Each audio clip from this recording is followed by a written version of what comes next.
जैसे इंडिया और पाकिस्तान के लोग एक दूसरे से ढेर सारी जंगें लड़ चुके हैं, वैसे इधर यूरोप के लोग भी एक दूसरे से ढेर सारी खून रेज जंगें लड़ चुके हैं। जर्मनी और फ्रांस के दरमियान कॉन्फ्लिक्ट्स में तो इंडो पाक कॉन्फ्लिक्ट से भी ज़्यादा लोग मर चुके हैं। एक वक्त पे जर्मनी ने दूसरी जंग अज़ीम में फ्रांस पे कब्जा तक कर लिया था, मगर अब इनके दरमियान अमन है। कैसे? एक्शन। जो कौमें अपनी तारीख से वाकिफ़ नहीं होती ना, वो उसको दोहराने पे मजबूर हो जाती। कितना बुनियादी सा सबक है ये कि अपनी तारीख को तस्लीम करना, ताकि इस तरह के भयानक वाक़यात को फिर से होने से रोका जा सके। शायद यही हिकमत है जो जर्मन्स ने समझ के ये हॉलोकॉस्ट मेमोरियल बनाया कि वो तारीख में की हुई गलतियों को फिर से दोहराएं।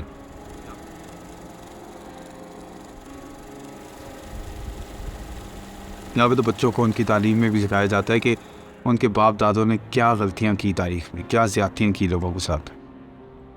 हर जगह यहूदियों के खिलाफ तासुब मिटाने के लिए इस तरह के मेमोरियल्स बने। क्या हम बड़े सगीर के लोग ऐसा करते हैं? पाकिस्तानी होने के नाते मैं आपको बता सकता हूँ कि नहीं करते, क्योंकि अगर करते तो हम दूसरी नस्लों के साथ, उनकी मुख्तलिफ तहज़ीब और अकायद के साथ एक कबूलियत और बर्दाश्त का जज्बा पैदा कर पाते।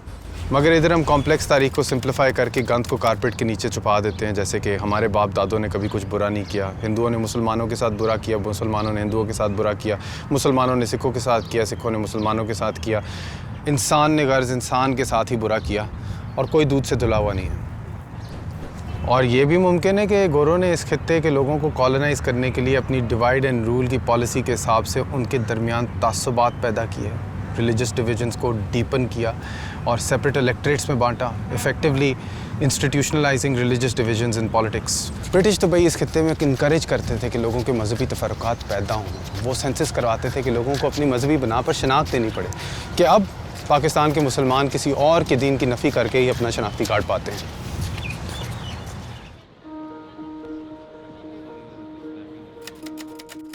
यूरोप इस जगह से थोड़ा आगे पहुंच चुका है। मिसाल के तौर पे जर्मनी में अपने ऑफिशियल डॉक्यूमेंट्स पे आपको अपना मज़हब बयान करना लाजमी नहीं है, लेकिन अगर आप किसी मजहबी तंजीम का हिस्सा है तो आपको उनको टैक्स देना लाजमी है। इटली ने भी European convention on human rights पे साइन कर रखा है और आपको अपनी कागजात पे मजहबी शनाख्त बयान करने की कोई ज़रूरत नहीं। और यहाँ पे तो ज़ोरदार कैथलिक तहजीब है, ईमान में कोई घाटा नहीं हुआ। इसमें मेरे और आपके ईमान में घाटा नहीं होता, बस कोलैबोरेशन बढ़ती है, इश्तराक पैदा होता है। और इश्तराक तो परवेज़ हुद साहब ने भी कहा था एक बड़ी पावरफुल चीज़ है। इंसान के बीच में इख्तलाफ तो होता है, तनाव ज़रूर होता है, मुकाबला होता है, मगर एक स्पीशीज़ के अंदर जितनी ज़्यादा इंटेलिजेंस हो उतनी ही ज़्यादा उनके बीच में कोऑपरेशन भी होती है। दुनिया दर हकीकत एक मंडी है और इस बैनुल अक़वामी मंडी में आपके मुल्क की पैदावार क्या है डिसाइड करती है आपकी हैसियत। इधर यूरो इस्तेमाल करते हुए मुझे अपने पाकिस्तानी रुपए की ख़ास कदर महसूस हो नहीं रही। यूनिक्लो आए हैं तो इंडिया की बनी हुई शर्ट यहाँ पे बिक रही है, प्राइम मार्क गए हैं तो वहाँ पे पाकिस्तान की बनी हुई पैंट्स बिक रही हैं। दिल तो कह रहा है कि पाकिस्तानी शर्ट ले लो, लेकिन हकीकत यह है कि इंडियन वाली यूनिक्लो की शर्ट ज़रा थोड़ी बेहतर क्वालिटी की है। और मंडी में ग्राहक का कोई दीन ईमान नहीं होता, जो अच्छी शर्ट बनाता है वो पैसे ले जाता है। यूरोप को इतना इंटीग्रेटेड देख के मैं अपने अंदर की कौम परस्ती पे, वो जो जज्बाती सी कौम परस्ती नहीं होती, उस पर काबू कर पा रहा हूँ। और कुछ नोम चॉम्स्की साहब के ख्यालात याद आ रहे हैं। अगर आप पूरी दुनिया को मुड़ के देखें, जहाँ पे जंगें हर जगह हो रही हैं, ज़्यादातर उनका ताल्लुक कौमी रियासत के तस्वर से और उसके सिस्टम्स और उसके बॉर्डर्स और उसकी सरहदों पे।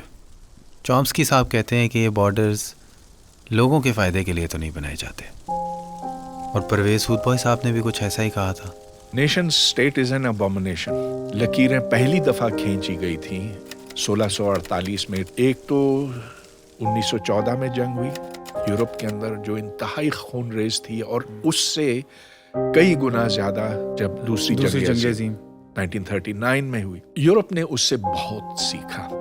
यूरोप ने अपनी तबाही को देखते हुए कहा कि अब ये नेशन स्टेट ऐसी खतरनाक चीज़ है कि इसमें एक नेशन स्टेट दूसरे के खिलाफ जहरीला प्रोपेगेंडा करके अपने लोगों को पागल कर सकता है। फिर ये कुत्तों की तरह एक दूसरे के साथ लड़ते हैं, चीरते फाड़ते हैं, एक दूसरे का गोश्त खाते हैं। तो इसे खत्म करो।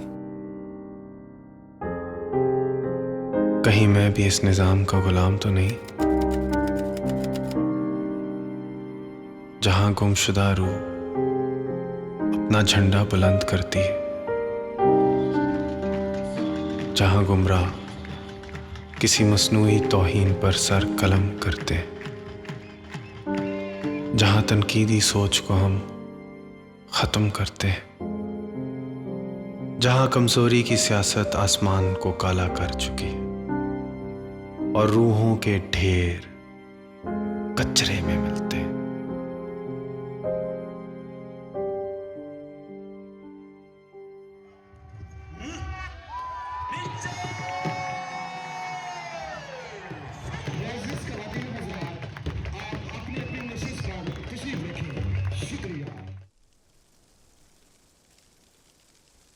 लाखों बांग्लादेशियों को याह्या खान के ऑपरेशन सर्चलाइट में मारा गया और बंगाली नेशनलिस्ट मूवमेंट जिसके अंदर सिविलियंस थे, स्टूडेंट्स थे और इंटेलेक्चुअल्स थे, उनके घर जाके उनको टॉर्चर किया गया, उनको अरेस्ट किया गया और उनको कत्ल तक किया गया। और वो भी वेस्ट पाकिस्तान ने ईस्ट पाकिस्तान के कई साल रिसोर्सेज खींचने के बाद और उन पर एक उर्दू ज़ुबान जो कि उनकी ज़ुबान नहीं है उन पर मुसल्लत करने के बाद।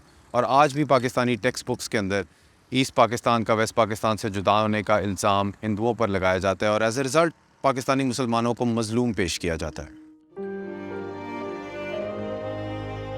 ये तारीख में अपने आप को मजलूम याद रखने से और सेल्फ विक्टिमाइजिंग नैरेटिव पेश करने से हम अपने आप के साथ ही बुरा करते हैं, नेगेटिव स्टीरियोटाइप्स को रीइंफोर्स करते हैं, डिस्क्रिमिनेशन और तासुब और भी पैदा करते हैं और मुल्क के अंदर और मुल्क के बाहर भी कोऑपरेशन कम होती है। तो पाकिस्तान, इंडिया और बांग्लादेश को इन सब चीज़ों से आगे बढ़ने की ज़रूरत है, मगर कैसे? इधर जर्मनी में दूसरी जंग अजीम के 25 साल बाद जर्मन चांसलर विली ब्रांट का पोलैंड में वॉर्सॉ गेटो मेमोरियल पर एक दौरा हुआ।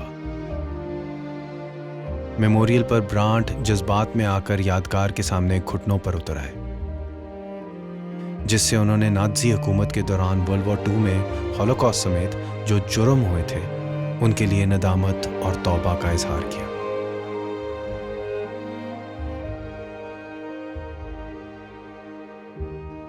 ये इशारा एक ताकतवर अलामत था।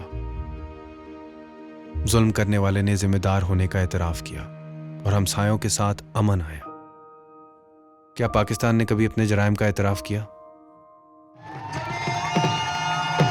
मेरे दादा भी इस रोड के पार बॉर्डर की दूसरी तरफ से ही हिजरत करके यहाँ पे आए थे और सुना है कि परदादा के नाम पे अमृतसर में कोई सड़क भी है।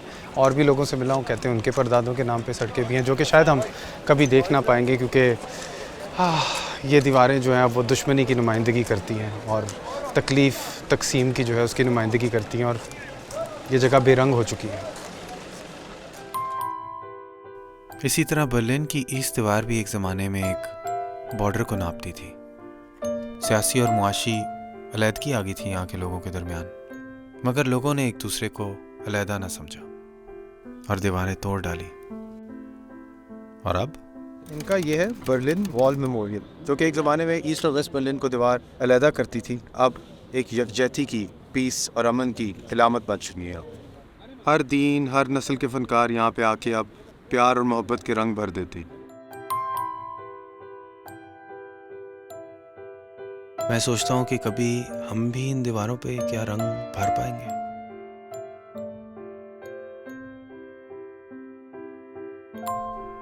कितना दूर मैं आ पहुंचा हूं अपने घर से, मगर इतना दूर होते हुए भी इन लोगों की पेंटिंग्स को देख के ऐसे लगता है कि मैं अपनी ही तारीख देख रहा हूं।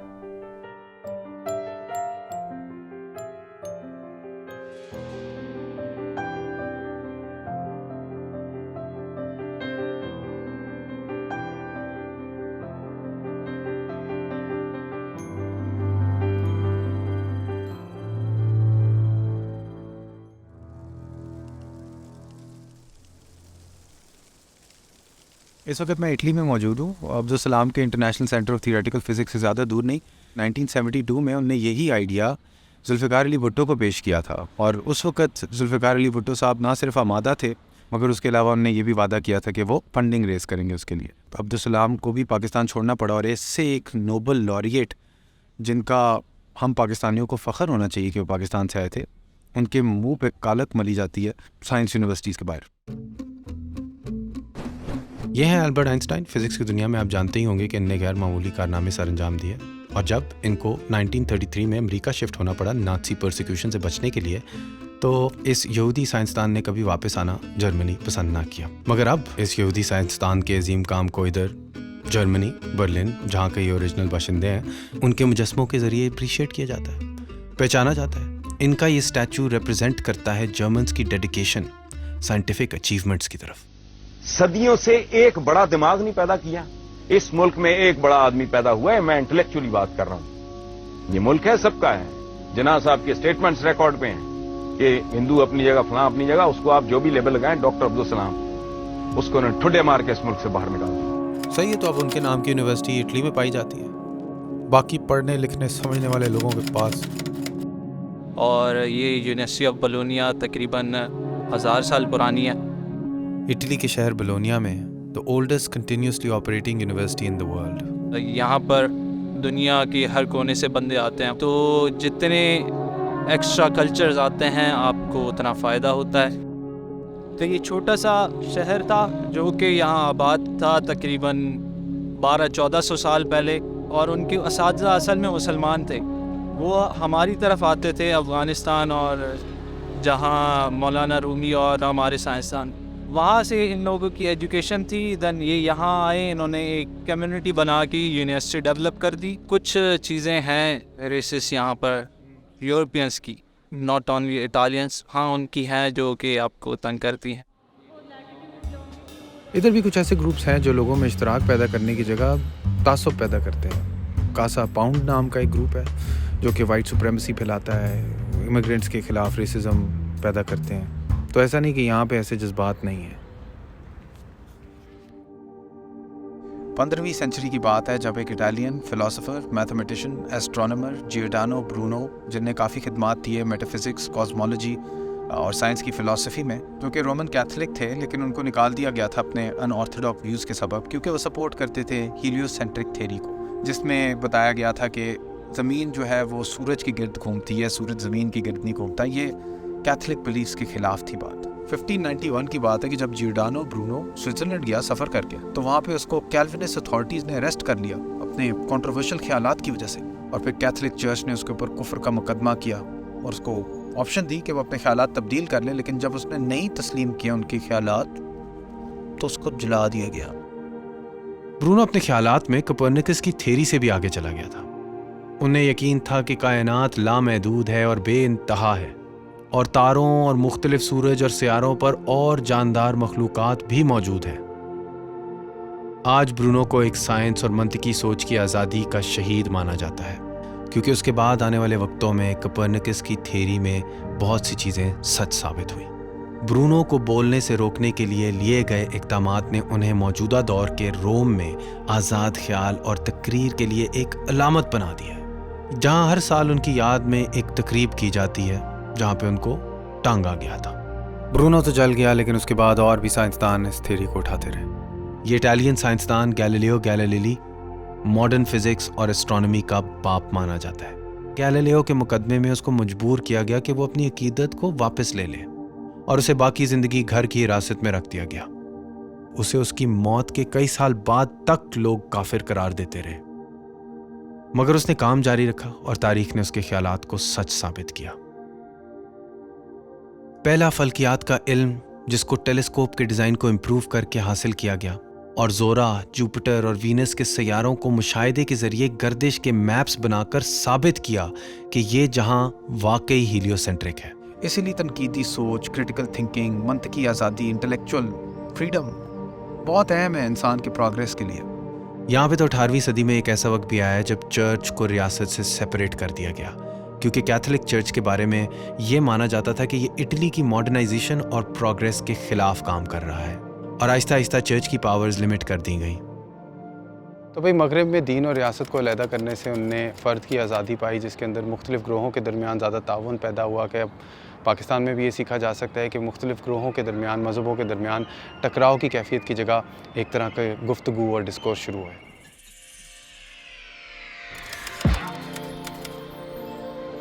इनकी जो कॉन्स्टिट्यूशन है, जिसको ये बेसिक लॉ कहते हैं, वो एक फेडरल सिस्टम ऑफ गवर्नमेंट के लिए प्रोवाइड करती है और उसके अंदर वाज़े तौर पे बयान कर दिए गए हैं इख्तियारात और ज़िम्मेदारियाँ वफाक की, रियासत की और म्यूनिसिपैलिटीज़ की। यहाँ की स्टेट्स को इख्तियारात दे दिए गए हैं ताकि वो अपने एजुकेशन के, अपने कल्चर के, अपनी पब्लिक ट्रांसपोर्टेशन के, अपने इन्वायरमेंटल कंडीशंस के खुद ही फैसले कर सकें।